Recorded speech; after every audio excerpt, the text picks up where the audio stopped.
जियो पाकिस्तान में खुश आमदीद। कुछ अर्से पहले एक रिसर्च हमारी नज़र से गुजरी जिसमें था कि लोगों में हार्ट अटैक की जो शरह है वो काफ़ी खौफनाक हद तक बढ़ती जा रही है।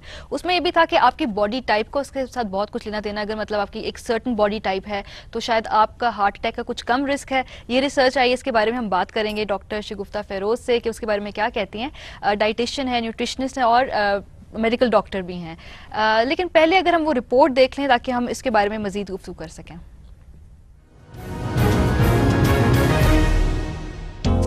नाशपाती और सेब खाने में तो लजीज हैं ही, लेकिन अगर इनकी साख्त का बगौर मुशाहिदा किया जाए तो हमें इंसान की जिस्मानी साख्त भी इन दो फलों जैसी ही मालूम होगी। जिन अफराद के जिस्म के निचले हिस्से और ऊपर वाले हिस्से पर चर्बी जमा होती है वो बिल तरतीब पियर शेप और एप्पल शेप्ड अफराद कहलाते हैं। ऑक्सफोर्ड के माहिरीन की जदीद तहकीक के मुताबिक पियर शेप्ड अफराद में ज़ियाबीतस और अमराज़े कल्ब की शरह निस्बतन कम होती है, जबकि एप्पल शेप्ड अफराद में इन बीमारियों के अलावा एस्थमे का खतरा भी मौजूद होता है। दिलचस्प अमर यह है कि ज़्यादातर मर्द आम तौर पर एप्पल शेप्ड और ज़्यादातर ख़वातीन पियर शेप्ड होती हैं। यही वजह है कि मर्दों की निस्बत ख़वातीन में दिल के दौरे का कम इम्कान पाया जाता है। आपने रिपोर्ट देखी, क्या इत्तेफाक करेंगी, क्या कहेंगी इसके बारे में? बिल्कुल ठीक बात है कि जो ख़वातीन होती हैं वो मोस्टली पियर शेप कैरी करती हैं उनके हार्मोन्स की वजह से, और मेल्स जो होते हैं उनकी जो बॉडी शेप होती है वो उनके मेल हार्मोन की वजह से होती है, और उनके अंदर टेंडेंसी होती है to develop an apple shape. यानी normally male apple shape carry नहीं करते, लेकिन जब वो एप्पल शेप की तरफ जाते हैं यानी उनका पेट गोलाई में बढ़ना शुरू होता है तो उनके अंदर हार्ट डिजीज़ है, डायबिटीज़ है, हाई ट्राइग्लिसराइड्स होते हैं, इवन कैंसर्स होते हैं या हार्मोन रिलेटेड कैंसर्स कहे जाते हैं, वो उसके अंदर आते हैं। इंसुलिन रेजिस्टेंस एक चीज़ होती है वो डेवलप होती है। तो ये तो बात बिल्कुल ठीक है कि मेल और फीमेल की कुछ रिलेटेड बीमारियां बन जाती हैं। अगर एक फीमेल की बॉडी शेप पियर शेप से चेंज होके एप्पल शेप होना शुरू हो जाएगी तो वो फीमेल जो है, इसका मतलब ये होगा कि उसके अंदर male female hormonal imbalance create हो गया है, और वो उन डिजीज़ की तरफ जा सकती है जो मेल्स में जिनकी प्रेवलेंस ज़्यादा है, यानी हार्ट डिजीज़ की तरफ, या उसके अंदर भी हार्मोन रिलेटेड कैंसर्स यानी ब्रेस्ट कैंसर्स के चांसेस बढ़ना शुरू हो जाते हैं। अच्छा, अब इनसे तदारुक मतलब ज़ाहिर लोग अगला सवाल ये पूछेंगे कि अपने आप को इन शेप से बचाने के लिए क्या किया जाए फिर? जी देखिए, शेप्स जो होती हैं ना, एक तो बात होती है बॉडी टाइप्स की, वो तो बनी हुई होती हैं, जेनेटिकली बनी होती हैं, वो उनकी क्लासिफिकेशन अलग है। बॉडी शेप जो होती है वो आप खुद बनाते हैं, वो बनती है आपके लाइफस्टाइल से, वो बनती है आपकी लैक ऑफ फिजिकल एक्टिविटी से, वो आपकी खुराक से बनती है, वो आपके स्ट्रेस से बनती है। तो बात वहीं आ जाती है कि आप अपनी खुराक पे फोकस करें, आप अपनी ज़िंदगी में एक्सरसाइज या वॉक ज़रूर रखें, फिजिकल एक्टिविटीज़ स्पोर्टी एक्टिविटीज़ आपके अंदर शामिल होनी चाहिए। आप अपनी नींद का ख्याल रखें। जो लोग रात को हैबिचुअली नहीं सोते वो कुछ भी ना करें, उनकी बॉडी जो है एप्पल शेप या पियर शेप की तरफ बढ़ना शुरू हो सकती है। अच्छा, ऐसी कुछ खुराकें होती हैं जो कि एक मर्दों के ऊपर डिफरेंट इफेक्ट होता है और खवातीन के ऊपर डिफरेंट इफेक्ट, या एक ही इफेक्ट होता है खुराक का? जेंडर से फर्क पड़ता है? बिल्कुल होता है फर्क, क्योंकि जिस तरह कॉम्पोजिशन फ़र्क है मेल और फीमेल बॉडी की, इसी तरह खुराक के इफ़ेक्ट्स भी थोड़े से फ़र्क है।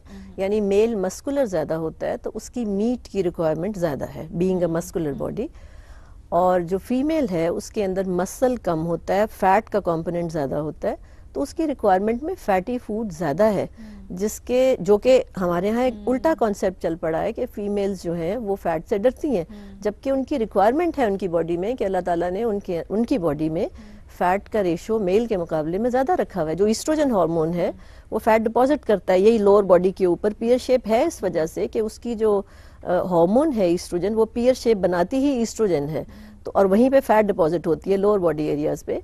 तो फीमेल बॉडी की तो रिक्वायरमेंट ही थोड़ी सी फैट की ज़्यादा है।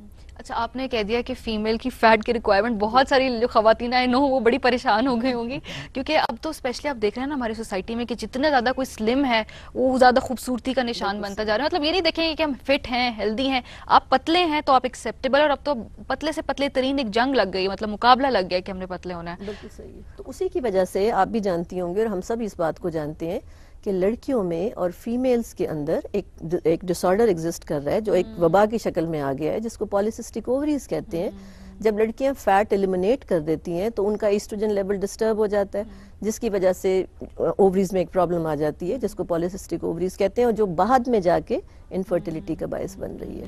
اچھا، بہت ساری ایسی ہم ڈائٹس کے بارے میں سنتے ہیں، ایٹکنز ڈائٹ ہے، کیبج سوپ ڈائٹ ہے، ایک اتنی انٹرسٹنگ ڈائٹ میں نے انٹرنیٹ پہ پڑھی، ڈونٹ ڈائٹ، مطلب وہ تو میں کہتی ہوں کہ ڈریم کم ٹرو ہے کسی کے لیے، سیلیبریٹیز انڈورس کر دیتے ہیں، لوگ جو ہیں اس پہ فوراً فالو کرنا شروع کرتے ہیں، حالانکہ سیلیبریٹیز کتنے کنٹرولڈ طریقے سے ڈائٹ کرتے ہیں، ان کا ایک ایک اسٹیپ پہ کتنی مانیٹرنگ ہو رہی ہوتی ہے، لیکن ہمارے یہاں پہ فوراً شروع کر دی، اس کے کتنے برے افیکٹس ہوتے ہیں؟ دیکھیں ڈائٹس کی جہاں تک بات ہے نا، ڈائٹ ہمیشہ شارٹ ڈیوریشن کے لیے ہوتی ہے، 3 دن کے لیے ہو سکتی ہے، 5 دن کے لیے ہو سکتی ہے، 7 دن کے لیے ہو سکتی ہے، اس سے زیادہ ریکمینڈڈ نہیں ہے۔ لائف سٹائل نہیں بنتا نا، لائف سٹائل کبھی نہیں وہ بن سکتا آپ کا۔ اسی طرح ایٹکنز جو ہے 2 ہفتوں تک تو سیف ہے، اس کے بعد اس کے سائیڈ ایفیکٹس کڈنی پہ شروع ہو جاتے ہیں، اور میں نے 2 ینگ لڑکیوں کے ایٹکنز کی وجہ سے کڈنی ٹرانسپلانٹس دیکھے ہیں۔ اچھا، بالکل۔ کس عمر میں وہ؟ ہارڈلی وہ لیس دین 30 ایئرز آف ایج۔ اچھا، رینل فیلئر ہو گیا۔ بالکل۔ اچھا، تو ایسے لوگوں کے لیے مطلب جیسے اب آپ ریکمینڈ کیا کیجیے گا کہ جو لڑکیاں پتلا بھی رہنا چاہتی ہیں، اپنی فیٹ ڈپازٹ بھی نہیں ہونے دینا چاہتی، تو کیا مطلب یہ کہ ایکسرسائز پہ زیادہ وہ رجحان ان کا ہونا چاہیے، دھیان ہونا چاہیے؟ جو میں مین مسئلہ دیکھ رہی ہوں نا، ہم لوگ نبلنگ سے باز نہیں آتے، ہمارے منہ نہ چرتے رہتے ہیں۔ ایکچولی جو کنٹرول کرنا چاہیے، باڈی 3 گھنٹے سے پہلے کچھ نہیں کھانا چاہتی۔ 3 گھنٹے کا انٹرول دلانا لڑکیوں کو، جب میں کہتی ہوں کہ تم نے 3 گھنٹے تک کچھ نہیں کھانا تو 10 کوشچنز ہوں گے، چوئنگم کھا لیں، سویٹ کھا لیں، فلاں کھا لیں، مطلب 3 گھنٹے تک اگر آپ گیپ دے سکتے ہیں، پہلی تو بات یہ ہے کہ آپ ہاتھ روکیں ذرا، آپ جس ٹائم پہ کھا رہے ہیں اس وقت اتنا پورشن کھا لیں، 3 گھنٹے تو منیمم ہے۔ میں یہ چاہتی ہوں اگر ویٹ مینٹین کرنا ہے تو 6 to 8 hours تک نہیں کھانا چاہیے۔ شروع میں عادت ڈالنی پڑے گی، ورنہ پیٹ آپ تو شروع 3 میں گھنٹے سے شروع چائے کریں۔ کافی وغیرہ کو آپ کس میں شامل کیجیے گا؟ نہیں، چائے کافی وغیرہ بھی جا کے آپ کے اندر ڈسٹربنس کریٹ کرتی ہے۔ میں نہیں کہتی کہ آپ وہ بھی لیتے رہیں، کیلری اس کے اندر بھی آتی ہے۔ کہتے یہ ہیں کہ آپ اپنے منہ میں 1 ڈراپ پانی کا ڈالتے ہیں تو پورا سسٹم ایکٹیویٹ ہو جاتا ہے۔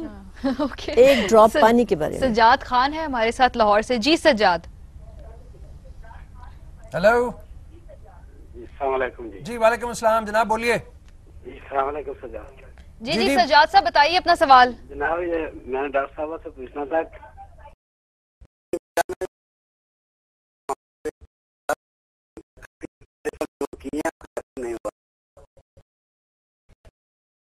نہیں ہوا، کوئی سرجری تو نہیں ہوئی؟ نہیں کچھ نہیں۔ اچھا چلیں ٹھیک ہے، جواب لیتے ہیں۔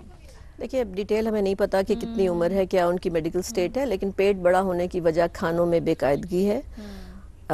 ایک دن آپ 8 بجے ناشتہ کرتے ہیں، دوسرے دن آپ 6 بجے کر رہے ہیں، تیسرے دن آپ 12 بجے کر رہے ہیں، تو ضرور آپ کا پیٹ باہر نکل آئے گا۔ ایک بات، دوسرا میں نے پہلے بھی ایک دفعہ کہا تھا کہ پانی اگر آپ کھانوں کے ساتھ پئیں گے تو بھی پیٹ نکلے گا۔ تیسری بات ہے کہ جتنی میدے کی پروڈکٹس ہیں ان کو کھانے سے گیسز زیادہ بنتی ہیں، پیٹ نکلے گا باہر۔ چوتھی بات ہے کہ جنرلی کانسٹیپیشن بہت کامن ہو گئی ہے آج کل، اگر ان کو کانسٹیپیشن ہے تو بھی ان کا پیٹ باہر نکلے گا۔ تو یہ چاول، ابلے ہوئے چاولوں سے پیٹ بہت باہر نکلتا ہے۔ اگر ان کے روٹین میں ابلے ہوئے چاول شامل ہیں تو بھی ان کا جو مرضی کرتے رہیں، ان کا پیٹ اندر نہیں جائے گا۔ بریک کے بعد واپس آتے ہیں۔ ایک چیز آپ نے اور کہی تھی، وہ تھی کچی سبزیاں کھانے کے ساتھ نہ کھائیں، اس کی طرف بات کریں گے تھوڑی دیر بریک کے بعد۔ جا بریک کے لیے